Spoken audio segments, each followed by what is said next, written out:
Salutations and welcome, friends, to another episode of Amalfi Sports.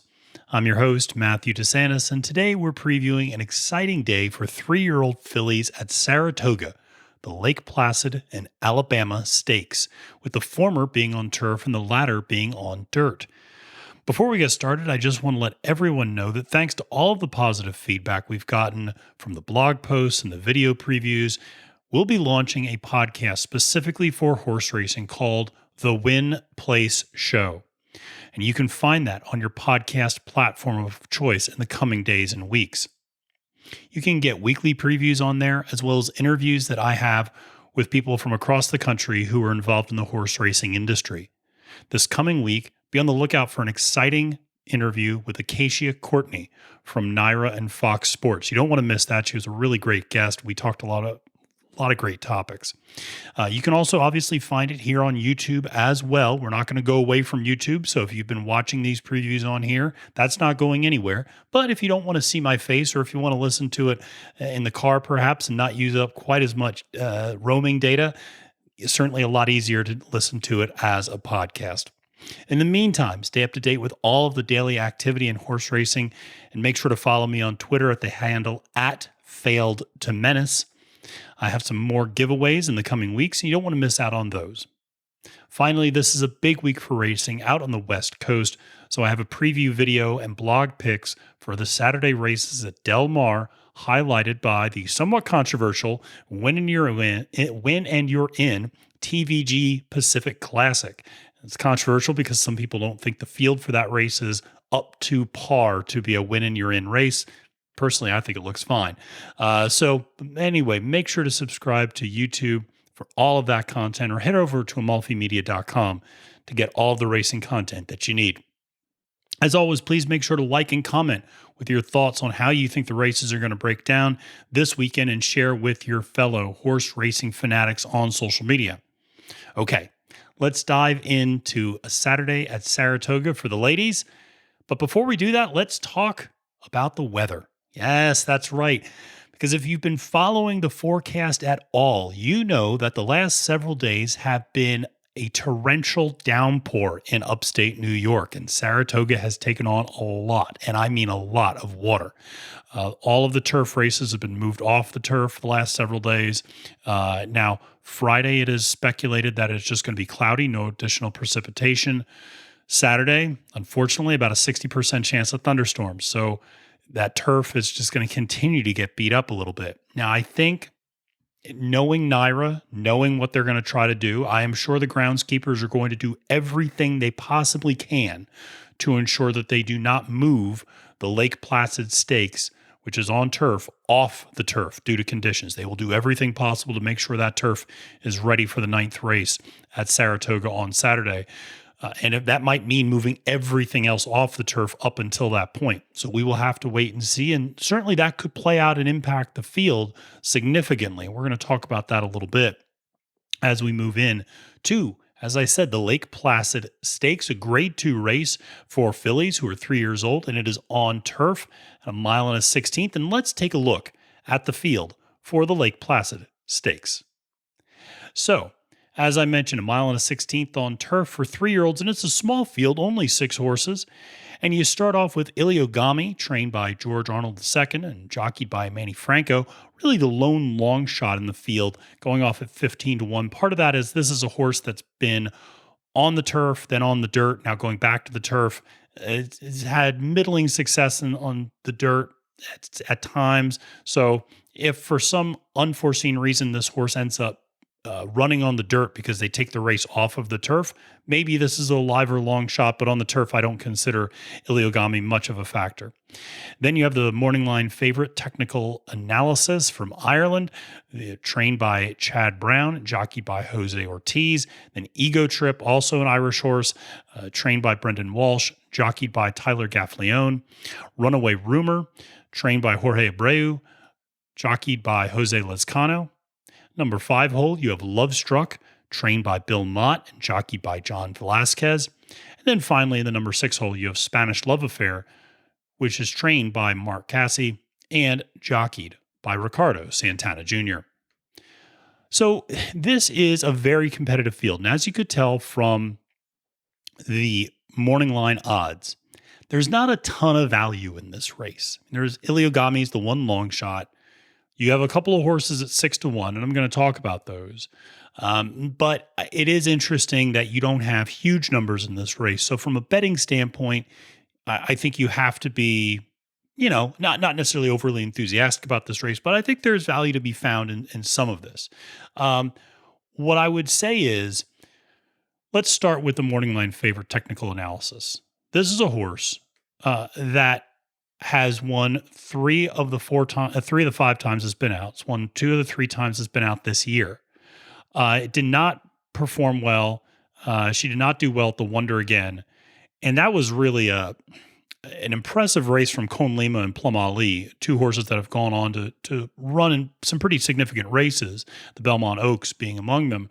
So it's interesting to see how technical analysis kind of bounced back from that, went to the Lake George, easily won that race by over a length, and so has now coming back. And so a horse that's kind of gotten its groove back at 1 1/16 has won at this distance before, actually has won at this distance twice.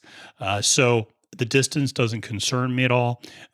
Trained by Chad Brown, who is a guru of training horses on the turf, jockeyed by Jose Ortiz, who's having a wonderful Saratoga meet.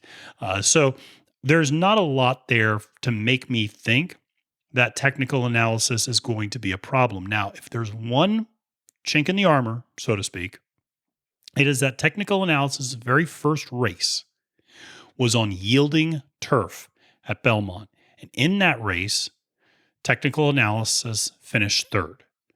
Now, what I should mention is while technical analysis did in fact finish third in that race, she was making up a ton of ground late. Quite frankly, it seemed like she just moved too late. She was actually jockeyed by Jose's brother, Irad Ortiz, in that race, and just was kind of off the pace. And then, with about 3 or 4 furlongs left, started to make a move. And at that point, just didn't have the ground to make it up. So it didn't seem as if she performed poorly on yielding turf. She still seemed to be able to make up ground on yielding turf, just ran out of room. Maybe the trip wasn't quite right. So just something to keep in mind.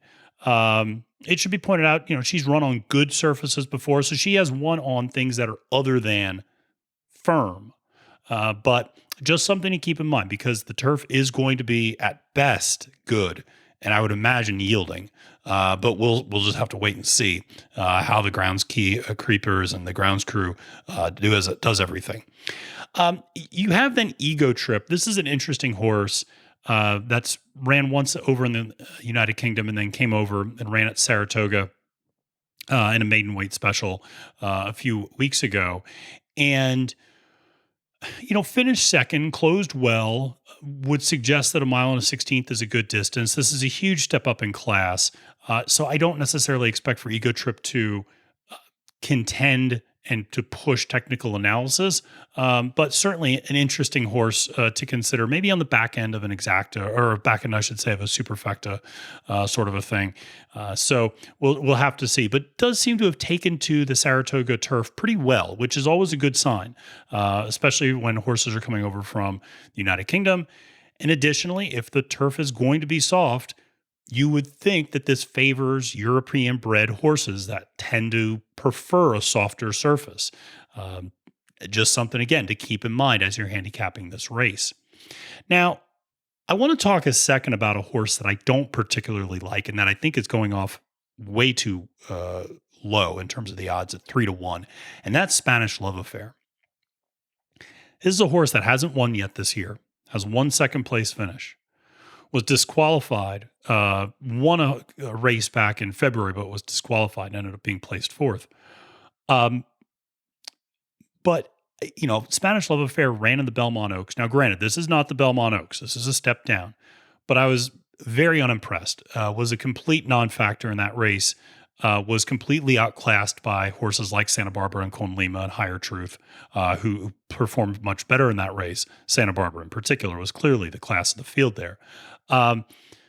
But this is a horse that I just at 3-1, I do not like those odds. I just don't think this horse has shown me enough. Now, if you want to go and start looking at trends, maybe you start to say, well, this horse tends to hit the board every other race for the last 5 or 6 races. So, hasn't hit the board last time out, due to hit the board this time out. That's dubious, and that's kind of quasi handicapping in science, I think, at best. There's a lot I don't like about this particular horse. I just think 3-1, that's a horse I'm avoiding pairing up in any exactas or trifectas. I just don't see Spanish Love Affair or like a late pick 5 or something like that. I just would not be including this horse in any of those. Now, I do want to pivot to 2 horses that I do like quite a bit, and that's Runaway Rumor and Love Struck. And I'll start with Love Struck. This is a horse that's owned by Godolphin. We've talked before on here about how much of a run Godolphin has been on. Trained by Bill Mott, Hall of Fame trainer, great trainer, great pedigree as well. Tappet as the sire. This is a horse that can easily go the distance. In fact, it seems as if the horse prefers a longer distance. Has only run 3 races, won 2 of them, and kind of got smoked in the last time out. And I think that's actually what's going to drive, quite frankly, up her value. And I would capitalize on that, because people are going to look and go, well, last time out finished 8th, lost to Runaway Rumor. Why would I put money on this horse? Well, that race was at a mile, and the pace was blistering, and she got caught up in a really fast early pace, and she was right on the lead. She was in second. She was about a length back the whole way around, and just wore herself out. And I just think that early speed is not going to be there this time at a mile and a 16th. It's a minor shift from going a mile to a mile and a 16th, but I do not expect for the speed to be quite as fast due to conditions as well as due to the increased distance this time around. That first time, or that last race, I should say, they were out in the first quarter of a mile in 22-3. That's really moving on the turf. So that's something that I wouldn't expect this time around. I would expect something closer to like a 23-2 or a 23-3. So I think a little bit of a slower pace and a longer distance is going to really help this horse a lot. And again, I think you're going to find what value exists in this race. I think you're going to find in a horse like Love Struck. So I really like this horse quite a bit. And do I think it's going to challenge technical analysis? No, but I think this is a horse that can certainly be very close to that. And I think a horse that could be kind of close to that early speed, maybe in the kind of 2 or 3 hole going around. I see this horse hitting the board for sure. And then Runaway Rumor, I mentioned earlier, beat Love Struck last time out, lost to technical analysis in the Lake George Grade 3 race a couple of weeks ago in late July. And Runaway Rumor is an interesting horse because won 3 of the 4 times out. Last time out was the only time it's lost. But finished 4th and was making up ground, and lost by 2.5 lengths. So you stretch it out to a mile and a 16th. Now here's the thing: the horse has never gone over a mile. But that said, if you look at the way Runaway Rumor runs, she's a deep closer. So you'd assume that a little bit more distance isn't going to be a problem here, because usually she's trucking away those last few furlongs at a mile without any problem. So stretching out to a mile and a 16th isn't, I don't think stretches anybody's credulity that she could do it. She's got good pedigree on both sides to suggest that distance shouldn't be too much of an issue. But again, you never know how a horse responds until they do it. And so going a mile and 16th for the first time, we'll just have to see. But I do think Runaway Rumor is a horse that I do like in this race, for her to sit well off the pace and I think make a strong run late. Again, do I think to be technical analysis? Probably not. But I do like the way that she runs, and I think it'll be quite effective in this particular race. And again, you just never know how some of these horses are going to take to very muddy conditions. We've seen that earlier in this week at Saratoga. Some horses have taken to the turf very well. Some horses that are more used to well-manicured turf have not taken to the conditions particularly well. So we're just going to have to wait and see to some extent how the grounds crew puts this turf in a position. So how do I see it at the end of the day? Well, listen, I'd love to move off of chalk. And from a betting standpoint, I think, it's not the most fun to pick the morning line favorite, but I just don't see how technical analysis loses this race. So I have technical analysis, Love Struck, Runaway Rumor, and Ego Trip. I think Love Struck's going to give you a little bit of value. That's where I would find value from a betting standpoint in this race, is that exacta. I think you could do a little bit there. With technical analysis and Love Struck going off at, I think, pretty good odds and getting some decent return on that. So at the end of the day, though, it's going to be a 2, 5, 4, 3. And that's how I see the Lake Placid playing out. Now let's talk about the Alabama Stakes. And it always makes me laugh that a horse race in New York is called the Alabama Stakes, but I understand why, but it's still funny to me. And this is grade 1. For 3-year-old fillies, and this one's on dirt, so not on the turf. And this is a fascinating field. So let's take a look at the field for the Alabama Stakes. 1.25 miles on dirt, 3-year-old fillies. So let's start in the number 1 hole with Crazy Beautiful, trained by Ken McPeak and jockeyed by Jose Ortiz. Then Will's Secret, trained by Dallas Stewart and jockeyed by John Kenton Court. And then Clairiere, trained by the all-time winningest trainer, Steve Asmussen, and jockeyed by Irad Ortiz Jr. And then Maracuja, who won the American Cup Classic, trained by Rob Atras and jockeyed by Ricardo Santana Jr. Then Played Hard, trained by Phil Bauer and jockeyed by Luis Saez. And then the overwhelming favorite, Malathat, going off at even odds, trained by Todd Pletcher, who we're wishing a speedy recovery to as he was diagnosed with COVID just recently, and jockeyed by John Velasquez. And then finally, Army Wife, trained by Mike Maker and jockeyed by Tyler Caffaleone. And so this is a fascinating field. And you could argue that this is simply the American Cup Classic Part 2. And that was about a month ago at Saratoga. And the top 3 horses in that race were Malathat, Maracuja, and Clairiere, who were all running in this race. Now, if you watch that race, that was a weird race.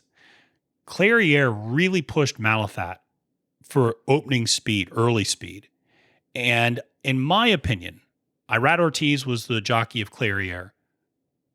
He was riding her in a way to make sure Malathat didn't win, rather than making sure Clairiere won.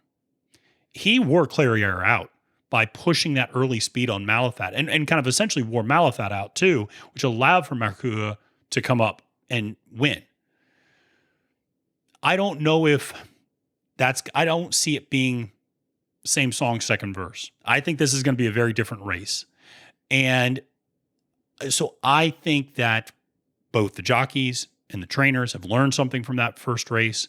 I think the horses may have learned something from that first race. And so it's interesting to see how those 3 are going to play out. Now, I was a little bit higher on Clairiere. I thought Malathat was going to win that American Cup Classic, but ultimately I thought Clairiere was going to come in second. Clairiere, I think, is probably a cut below based upon that last trip out, and I just don't see her being a main factor in this race. But let's take a look at some of the newer horses in this field, because I think there might be a tendency to fall back on what happened in the previous race and kind of exclude some of the horses like Crazy Beautiful and Will's Secret and Played Hard and Army Wife. But I think those are some intriguing horses. So let's start with Crazy Beautiful. This is a horse I like quite a bit, actually, and a horse that certainly has lost to Malathat before, but virtually everybody has, but has bounced back and won 2 graded stakes races. Most recently, the Delaware Oaks with Mike Smith aboard, and a horse that has improving speed numbers, and a horse that has run on less than fast conditions and done a great job. Ran on a good dirt speed last time out and won that race very easily. Drew away by 6 lengths. Now that was at 1 1/16. This is at 1.25 miles. Still, the fact that she was able to pull away so dominantly from the field at 1 1/16 makes me think 1.25 miles is not going to be a huge issue for her. So yes, the distance is always a question, but Again, has won 3 out of 5 races this year, finished second once, so 4 out of 5 times on the board. There's a lot to like there with Crazy Beautiful. And especially going off, I believe it's 6-1, presents very good value for a horse to pair, especially if you just think Malathaat's going to win. Just like the last race, you're looking for something to pair with Malathaat to bring you some additional value from a betting standpoint. I also want to talk a little bit about Played Hard. And Played Hard to me reminds me a little bit of Love Struck in the last race. In that Played Hard is a horse that has won the last 2 times out. This year has finished first twice, second twice, third once. Finishes on the board all the time. This is a huge step up in competition. This is a horse that's going from allowance races and maiden special weights to a grade 1 race at Saratoga. So this is a huge step up. Make no mistake about it. This is a horse that has speed, though. And more importantly, this is a horse that has a lot of distance in its pedigree. You know, sired from Into Mischief, damned by Well Lived and 'Tis Now. There's a lot to like there in terms of the pedigree of this horse. And the horse has been performing well at the lower level, admittedly. This is a horse that also seems to keep getting faster and is winning by significant margins at that lower level. So I don't think taking a step up to 1.25 miles is going to be too much of an issue. Again, draws clear from opponents at 1 1/8 miles and 1 1/16 miles. So this is a horse that's just been ratcheted up every single time out. This is a huge step. This is a much, much bigger step than Love Struck is taking. So I don't mean to equate the two quite so closely. But I do think Played Hard is a horse that you have to really look very hard at because there is a lot to like there. Now, another horse that has something to like is Army Wife. And much like Crazy Beautiful, this is a horse that got beat and then, about 3 races ago, then came back and won 2 consecutive graded stakes races, grade 2 and a grade 3. Has continuously improving buyer speed numbers. Mike Maker is is currently the winning trainer at Saratoga, so you like that. Tyler Gaffleone's having a nice season there, winning 16% of his mounts. When the two of them team up, they're getting a very strong return on investment. So there's a lot to like with Army Wife. Again, I think, are you going to beat Malathaat? Maybe not, because I just don't think Clairiere is going to get the same ride she got last time. And so if she's not getting the same ride, then I don't think Malathaat's going to get pushed for that early speed the same way. Interestingly enough, the one horse that could push Malathaat for early speed is Played Hard, because Played Hard does like to run from the front. But I just don't see Played Hard having quite the pedigree and early speed to push Malathaat in that way. And I also don't think Luis Saez is going to do that with the horse. So that'll be interesting to kind of see. Now, as I mentioned, the conditions have been rough at Saratoga. The dirt is not going to be fast. I would be shocked if the dirt was fast. And you might think, well, maybe there's something there to discredit Malathaat. Well, turns out Malathaat is the only horse in this field that has ever run on sloppy conditions. And guess what? Won. And won and pulled away. And again, and more importantly, came from behind on sloppy conditions and won, which means she doesn't mind getting dirt and mud thrown up in her face, that she can come from off the pace in the slop and win. And that's an important attribute to have. Some horses are front runners in the slop. You got to get them out fast so they don't get much thrown up in their way. They can win on the slop. They respond well to it, but they don't respond well to the dirt. She responds well to the dirt and the surface. Again, this is a very, very good horse. And so you don't often see horses that have won 5 consecutive races, then lose, and then just keep losing. You rarely ever see that. This is a horse that's a winner. Winners win. This is a horse that's going to come right back, I have a feeling, and win. And so from a betting standpoint, you're again looking at where is that value on the other horses in the field. And so the way that I'm going to play the Alabama Stakes and the way I see it playing out is, listen, winners win. I like Malathaat to win.